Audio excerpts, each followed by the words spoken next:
So, you know that cleanup from Hurricane Irma hasn't even wrapped up on the First Coast, and now another storm could be headed our way. First Coast News reporter Jason Rantala is live in Clay County tonight with an update on the cleanup process there. Jason.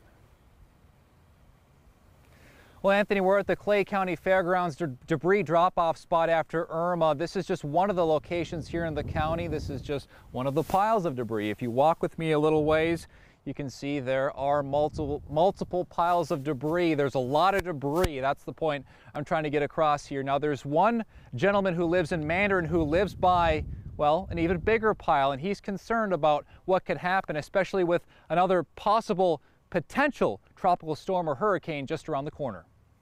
Can't sit in my backyard. My living room TV has to be cranked up almost double to outweigh the noise. That noise Kyle Mixon is talking about is coming from a Duval County debris drop-off site adjacent to his Mandarin home near Marvin and San Jose.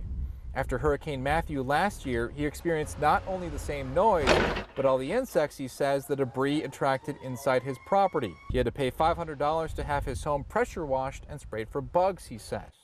He's reliving it all again with this large pile of Irma debris and worries what upcoming potential tropical storm Nate could also pile on. And if another storm hits, they're going to flood this property, which then turns into debris and dust everywhere. It brings bugs, it brings snakes, it brings all of this stuff not 30 feet away from, the home that I purchased a year and a half ago. I would say anxious. I think we're monitoring the storm closely, obviously. About a half hour south in Clay County, Director of Emergency Management John Ward says Clay still has plenty of debris still on the ground and says there's no way they can speed up their cleanup process ahead of yet another possible storm. Really, there isn't. I mean, we're in some of our heavier areas, but I can speak for Clay County and pretty much all of Northeast Florida, there's just a lot of debris on the ground. Back in Mandarin, Mixon says he's expecting months more of commotion. I just bought this house a year and a half ago. Unfortunately, moving from a financial state is just not an option right now.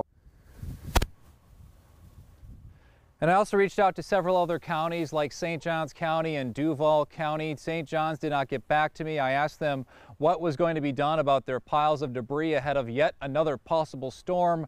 We reached out to Duval County several times, also did not get a response. Live in Clay County, Jason Rantala, First Coast News, on your side.